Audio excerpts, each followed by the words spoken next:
The theme from BBC Television's Grand Prix. It's the Chain Fleetwood Mac, and it leads us into Murray Walker. Hi, Murray. Good talking to you. Hello. You know, it's a long time since I've had to respond to that music in anger, but even now, and it's, some 12 years, I still get butterflies in the stomach because I know that when that music stops, I start, and it's fabulous.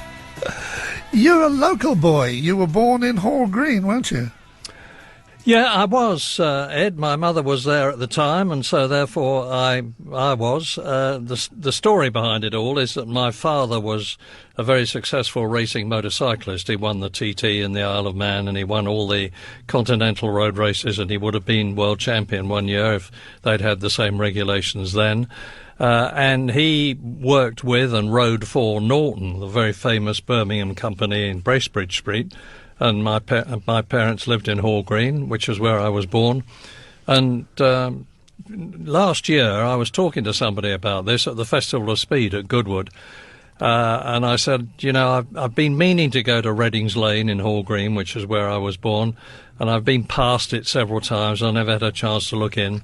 The next day, this chap turned up with a photograph of the house I was born in. He said, I live near there, and I went there last night after I'd left you and took this photograph, and it's yours. So I've now got a photograph of the house I was born in. Now, chapter 1 of your autobiography, unless I'm very much mistaken, is called A Very Proud Brummie. Are you a very proud Brummie? Yes, I am. It's a great city, Birmingham, one of the great cities in Britain. Sadly, it hasn't got the industrial base that it had even when I was living there. But it was and still is a great city, and I am a proud Brummie. My mother wasn't at all proud to bear me there, I should say, because she came from a country town called Leighton Buzzard in Bedfordshire, and she didn't like the big city life at all. And as soon as she could get out, she did, but that didn't apply to me. What's your first memory, ever? Oh, God, no one has ever asked me that question. And I've got to dredge in the old brain box a bit because it's going back a long way. I think probably peddling a little car thing I had out on the lawn, and it would have been at our home at Wolverhampton because my parents moved from Birmingham to Wolverhampton and then to London. And I can remember that there was dew on the ground, and the tyres of this car left long trails on the lawn. There we are. Now, it's the first time anybody's asked me that question, and I don't think I'll go any further back than that. How old was I, you're going to say? Go on. I don't know, Ed. How old are you when you pedal a toy car? Oh, about 3 or 4, I suppose. 4, yeah, about 4.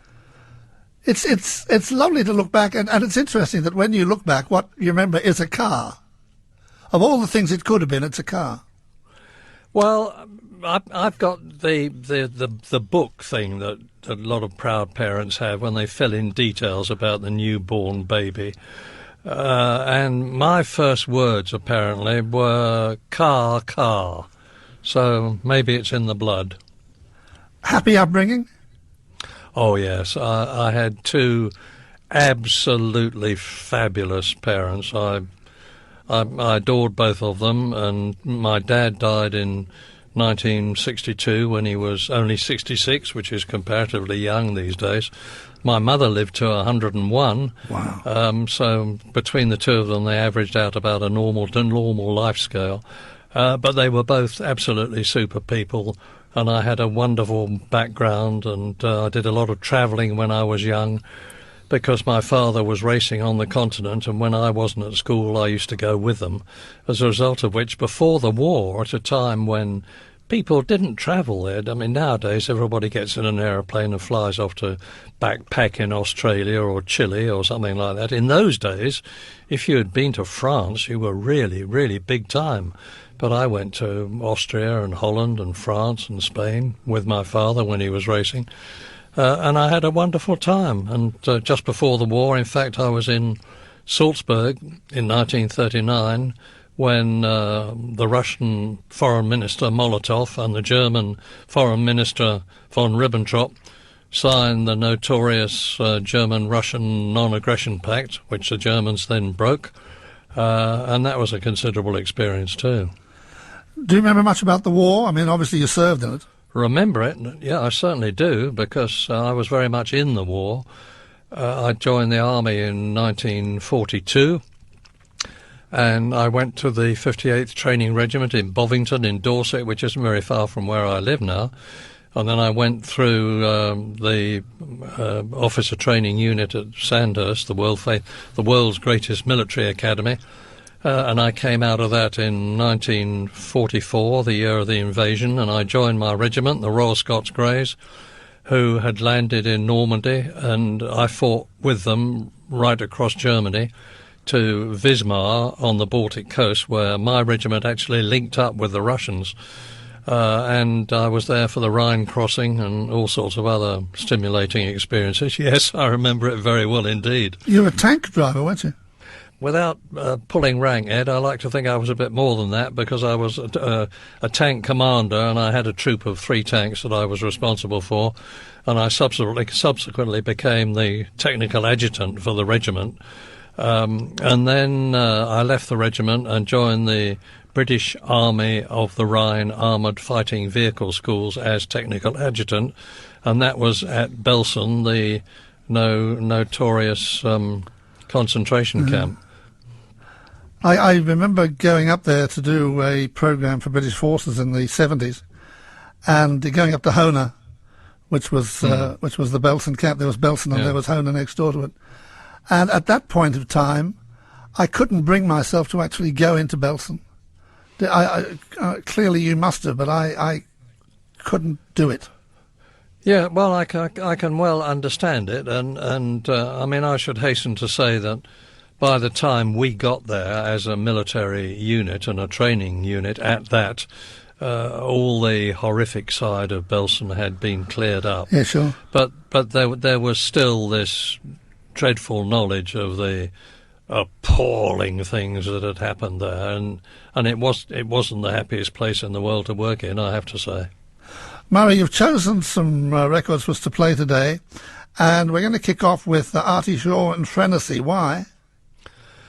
Ed, I'm going to have to say this about virtually all the records that I've chosen. I have a theory that people's musical tastes get formed at some significant time of their life, and as far as I was concerned, that was World War II and the years that followed it. Artie Shaw was one of the greatest clarinetists who's ever lived. I'd bracket him with Benny Goodman, and he produced a series of absolutely fantastic records in those years. Frenesy was one of them. I loved it, and I hope the people who are going to listen to it now will too.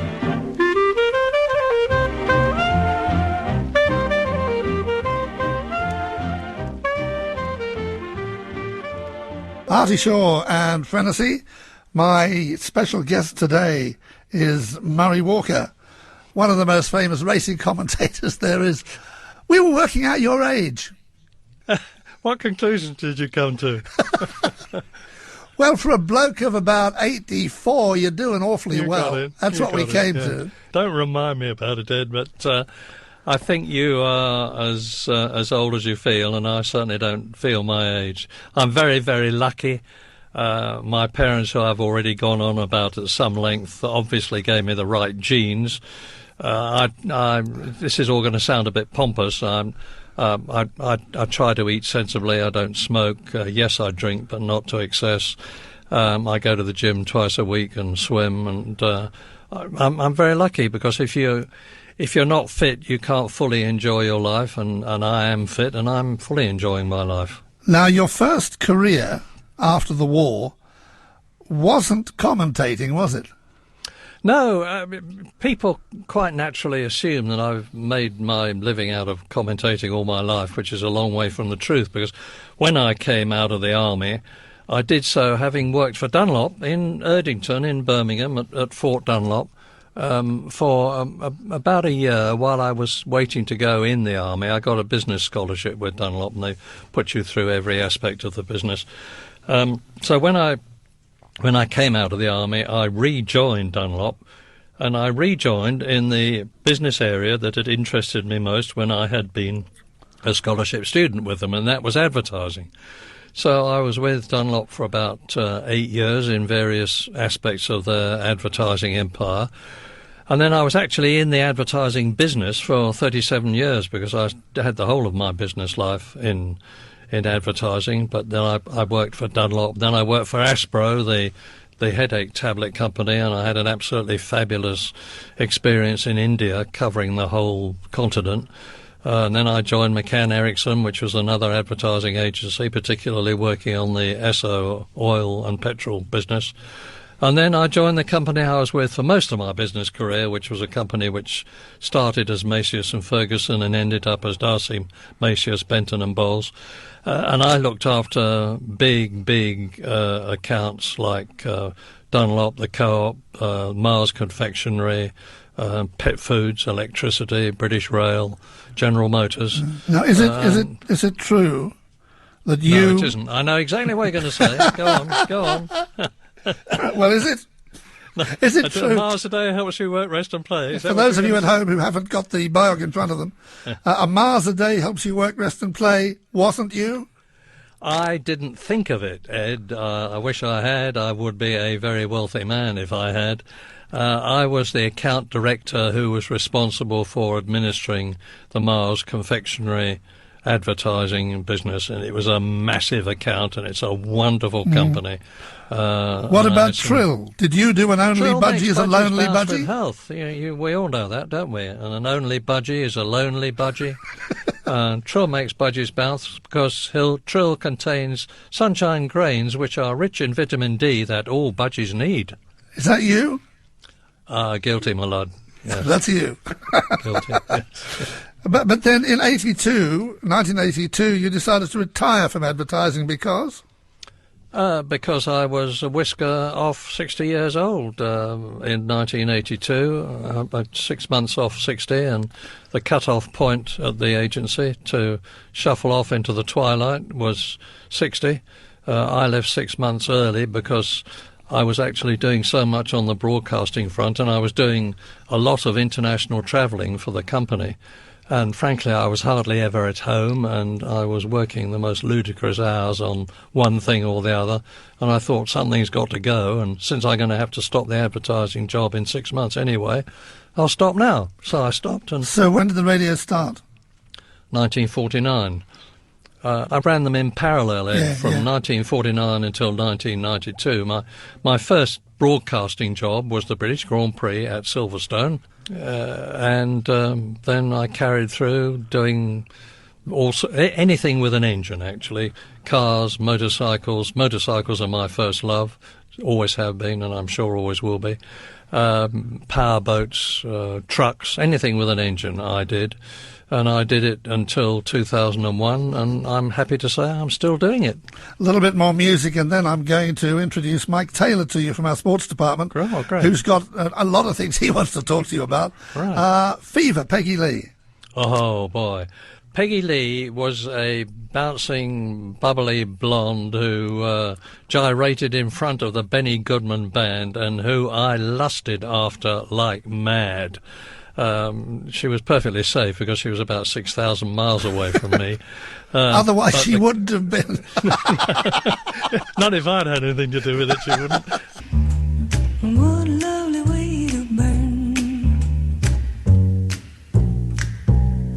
Peggy Lee and Fever. Ed Doolan with you, Murray Walker, my guest. And also with me in the studio from the BBC WM Sports Department, a man who first met Murray Walker when he was 14. Not when Murray was 14, when this guy was 14. It's Mike Taylor. Hi, Mike. Murray, I'm sure I was one of thousands, if not more, would-be commentators that maybe you inspired, that people when they bumped into you, say, well, I'd like to be the next Murray see Walker. How you got on, Mike. Well, I don't know about that, but, yes. But to go into that second career, as it were. I know you'd obviously had the two things running parallel for a very long time, but you talked a few minutes ago about the advertising coming to an end, and it more or less coincided with the great takeoff of particularly Formula One motor racing as a television sport, and you were right involved in that. Yeah, I was very lucky, Mike, because as you obviously know, there wasn't really very much motorsport on television up to about 1976 or so.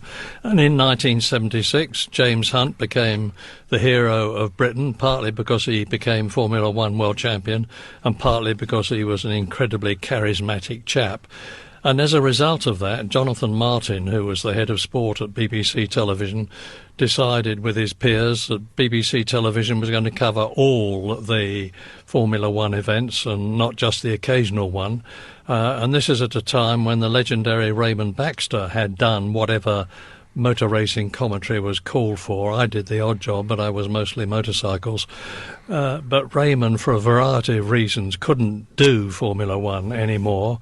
And Jonathan asked me to do it, so I was incredibly lucky. I was right in on the ground floor when the BBC started doing them all, and I had 4 years with my job and my hobby, which is what commentating was, overlapping. And then from 82 I was able, because people, I'm glad to say, were asking me to do things, to develop that side of my life, and I enjoyed every living second of it. Because to start with, Grand Prix, and we heard the famous theme at the beginning of the programme that sort of that set things in train for that regular, as you say, broadcasting of Formula One was a sort of a Sunday night programme, and then eventually there was live broadcasting, and that's when you really took centre stage. That's right. What used to happen, Mike, is that I used to go out to wherever the event was. Let's say it was in France on the Thursday. And then I would watch the practicing on Friday, the qualifying on Saturday, and then I would solemnly get in an aeroplane and fly back to London, stay the night, go into the television centre on Sunday, watch the race on the box, on Eurovision, as it used to be called in those days.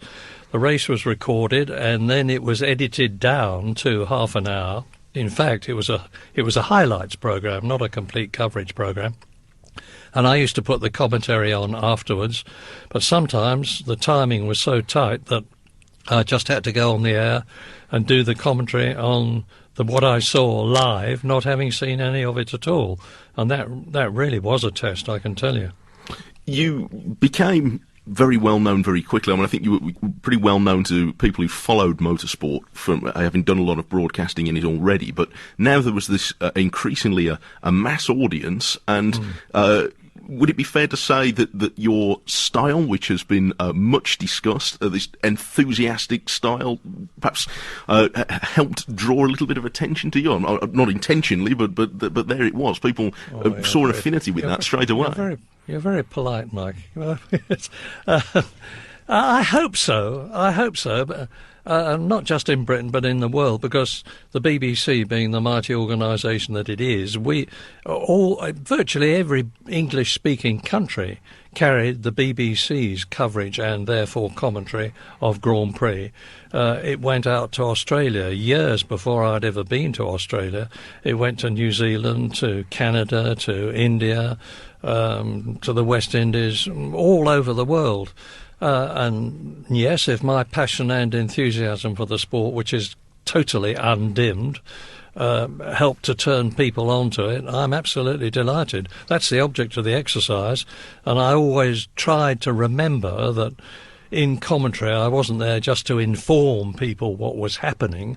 I was there hopefully to entertain them as well, because Formula One is show business, and it's not just up against other sports, it's up against every other kind of entertainment. And if you can't get the public by the throat and hold them, then you're lost. Perhaps as a reminder, and people will remember, we should hear a bit of your commentary, Murray. I think this is a clip from 1999, but very much capturing the sudden excitement that you can have in a motor race. The Arrows has been lapped. There is sixth position, Zanardi. Oh, and that's Hakkinen spinning! Hakkinen, the race leader! He's out of the race! He's out of the race!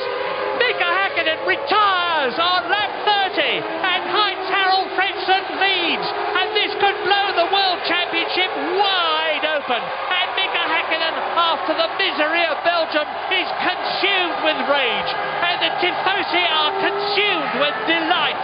The Italian Grand Prix has gone mega. Yeah, well, that was at Monza, and I can still, in my mind's eye, Mike, seeing a furious Mika Hakkinen flinging his gloves down onto the ground. He was absolutely gutted at what had happened. I'm getting the impression, Murray, there was a bit of you that was in, if you bear with me, you're in the driver's cockpit with them. There's a bit of you that's, as I say, the frustrated racer, but it's the next best thing, isn't it? I am. I'm a frustrated. I would love to have been Sterling Moss. I sublimated through my commentary and excitement and passion for the sport everything that I would love to have done in it. I used to race motorcycles. When I came out of the army, I started racing motorcycles, and riding in trials and 6-day enduros and things like that. And I was all right, Mike. I would say good club standard. But I was never good enough to satisfy myself. And my heroes were, and still are, the people who are in the cockpit or on the saddle, because they take tremendous risks and they are quite incredible people. Nevertheless, as famous as they were, suddenly you were a public figure as well. Did that surprise you or shock you?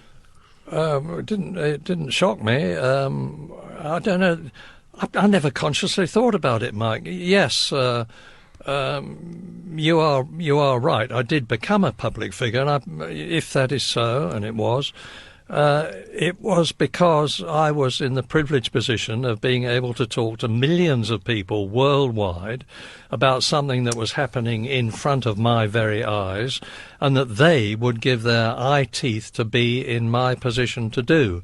So I always was very conscious of the fact that I was privileged and felt that it was my job to make the people who were listening to what I was saying, which was accompanying the pictures they were seeing on the screen, live the event. Because I was lucky, I got to know all the famous world champions and their colleagues and all the team owners and all the team mechanics. And I was part of Formula One. And I don't think it matters what you're interested in this life, as long as you're interested in something. And I was lucky enough to be right at the middle of the thing that interested me most of all. Murray Walker, we're going back to music, and then we're going to listen to a few more excerpts from your work. Gene Krupa, Big Noise from Winnetka. Well, you may have worked out by now that my tastes in music are not restrained, and they err on the noisy side, and it's going to get noisier. But this is one of the great records, I think, of all time. If you're interested in the double bass and drums, Gene Krupa, arguably the greatest drummer who's ever lived, and Bobby who's on the double bass, and it's unique. It's just those two instruments.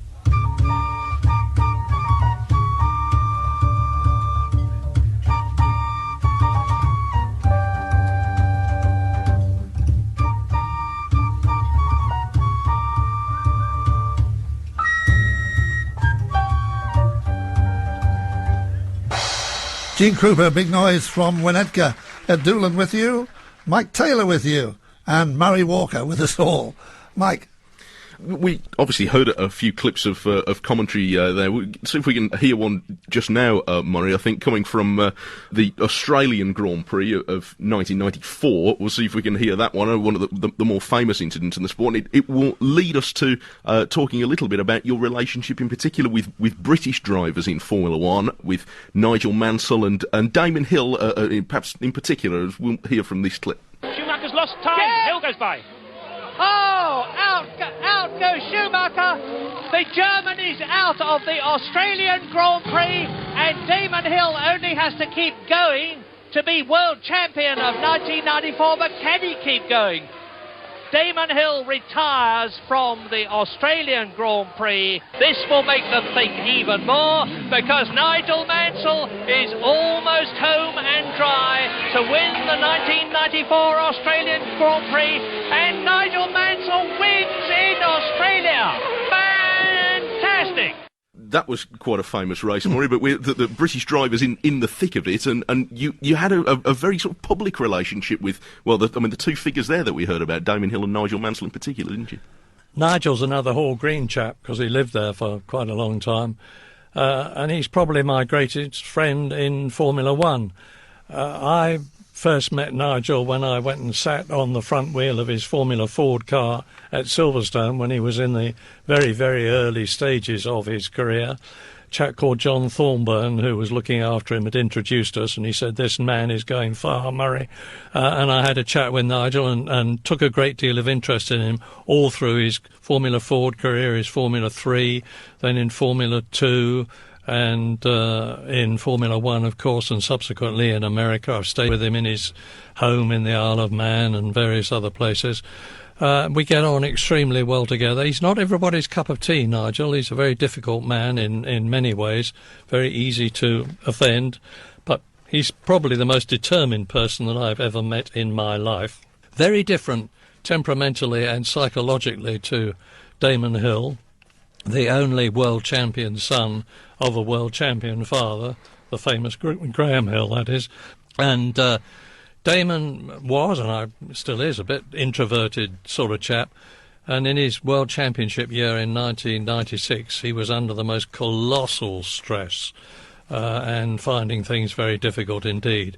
But that clip you just played is an iconic thing, because it raised the question then of whether Michael Schumacher, who became world champion when Damon Hill's suspension broke after the collision, had deliberately turned into Damon or to take him out of the circuit. I've always been accused of being a naive old thing, because I've always said I didn't think that was the case, and that Michael Schumacher had just turned across him as an instinctive reaction to try and regain the racing line. But it still remains a very controversial thing. But thank heavens, Damon went on and won the World Championship 2 years later and has remained a great friend of mine. He's now the president of the British Racing Drivers Club at Silverstone. Of course, some of the drivers then moved on to become commentators or to work in broadcasting themselves. Your first real famous partnership in the commentary box was with James Hunt, who was another great English figure, but I get the impression, at least to start with, was a rather different kind of character from you. Well, James, to put it mildly, was very different to me. I was old enough to be his father. There were things about James I didn't admire, and there were probably things about me that James didn't admire. But in 1980, Jonathan Martin, the head of sports, said to me, we're going to have two commentators on Formula One now, Murray, and the other one's going to be James Hunt. And my immediate reaction was, James Hunt? What does he know about commentating? He's a racing driver. And then my second reaction was one of great concern, because I thought, I know what they're trying to do. They're going to ease me out and put James Hunt in my place. So there was a bit of friction and unhappiness between the two of us at the start of our association. We had one microphone between the two of us, Mike, and that was to prevent us over-talking each other, because whoever's got the microphone in the commentary box always feels that what he wants to say is much more important than what the other chap who's got it is saying. So you want the microphone when the other bloke's got it, and vice versa, and you avoid that by just giving them one microphone. But then we were always having a fight about who was going to have it. Was it going to be me or was it going to be James? And we had some famous coming-togethers. At one point at the British Grand Prix at Silverstone, I was standing up and James was sitting beside me. And I was in full flow, like you've just heard, with the adrenaline pouring out of me by the bucketful. And James had had enough of this, and he got hold of the wire of the lip mic and gave it a colossal tug, and the microphone flew out of my hands and into his, and he started talking. And I was absolutely incandescent with rage. And I actually had my fist back to give him a good fourpenny one. And I looked across the box, and Mark Wilkin, who was the producer, was looking at me and wagging his finger. No, Murray, don't do that. So I didn't do it, and as a result of that, James and I carried on as co-commentators for some years. But yes, then James tragically died at the incredibly early age of 45 in 1993. And I had 3 years with Jonathan Palmer, and then Martin Brundle, who was the best person I ever worked with in the commentary box, joined me. And I like to think that we made a great partnership. He has a wonderful sense of humour. He's a very nice chap. And we worked together as a team. I didn't know, but apparently I rocked from side to side while I was commentating. And in order for Martin to keep time with me, he had to rock from side to side. And he said, we literally look like a couple of windscreen wipers. When you left the BBC to go to ITV, Yeah. was it a good move and were you happy with it? Well, I was happy with it, Ed, because I hadn't got anywhere else to go. When the BBC lost the franchise in 1996, I had been doing it since 1978, and I naturally thought, well, that's your lot, Murray. They're going to sweep out the old rubbish now, and the new broom sweeps clean, and they'll replace it with new people. But to my absolute delight, the day after the announcement was made, ITV were on the dog and bone to me, and they wanted me to carry on, and I had to spend the whole of 1996 pretending that I didn't know what was going to be happening to me because I'd been sworn to secrecy. American Patrol, Glenn Miller. Well, we're back in the war again, I'm afraid, Ed. One of the iconic, greatest of all time big bands was Glenn Miller's. And during the war, he rang the emotions of two nations in particular, Britain and, of course, his home country in America. And there's never been a band like his before, and in my opinion, there'll never be one again, as this proves.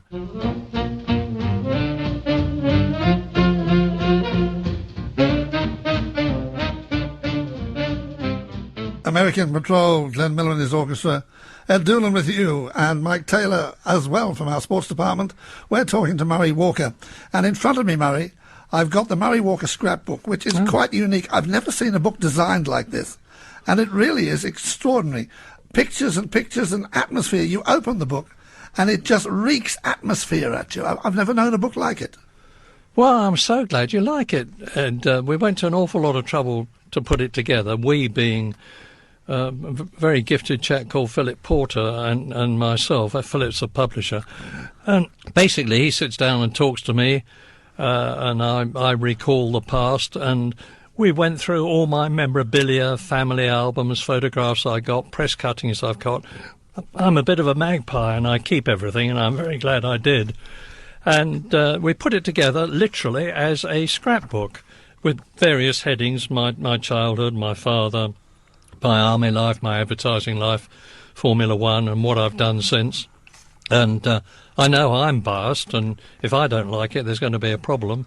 But I'm very, very happy with it, and I'm glad to say that it does seem to be appealing to other people, and I'm very glad you're one of them. How have you managed to capture the atmosphere of the 20s, 30s and 40s? It's quite extraordinary the way you've done it. Well, we used a lot of archive stuff, and my mother kept an album of all my father's exploits, and then subsequently of mine. Because a lot of it is very old, it's gone brown around the edges, and there's my mother's captions to the photographs, and we just literally lifted those straight out photographically from where they were in scrapbooks and reproduced them, and that's what's given the effect that it has. But it's very, very skilled layout that's done it. Skilled layout, good typography, and hopefully the right sort of balance between text and pictures. Mike Taylor. I was just interested, Murray, to wonder whether anybody at the BBC or anywhere else ever sat down to you and said, Murray, we want you to do it like this, or whether it's genuinely, it's entirely your style, and the way you did it was entirely your own work. You sat down as Murray Walker and did it, because as you know, in the industry these days there are always people who want to tell you how to do things, but your style was very much your own. It's recognised even now. I did it, Mike. It came from the heart, and I don't think I could have changed my style, because when the lights went out, I went on, and by the time the build-up to the race had finished, I was literally straining at the leash, waiting for the opportunity to pour the words out and release the pent-up excitement that was in me.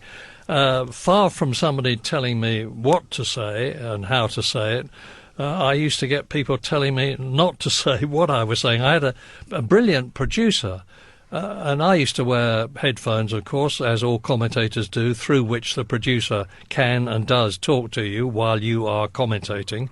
And it's quite difficult to listen to somebody telling you about something while you're telling millions of people about something else. But anyway, Jim would say, pause, let it breathe, pause. And I would pause for about 5 seconds, and that was as much as I could possibly stop, and then off I went again. So my style was very much my own, but it came from a natural excitement and a natural enthusiasm for the sport, which was always with me and still is. What about the Murrayisms? Aha, I wondered when you get round to that. The car in front is absolutely unique, except for the one behind it, which is identical. And there's nothing wrong with the car except it's on fire.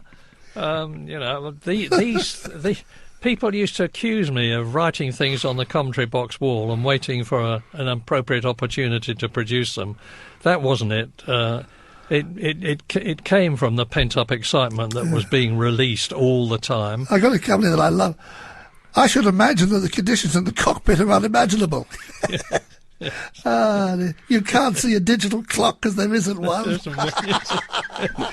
My favourite was that you once announced that you were going to stop the start watch, Murray. Yes, I'm going to stop the start watch. The fate of the commentator to be remembered for the bits that go wrong. Yeah. You see, you're standing there, I was standing there, and you're looking at a television screen. People used to think I had a whole bank of television screens in front of me, which gave me a total view of the whole circuit. And quite wrong. I looked at the same picture that the viewers at home were looking at.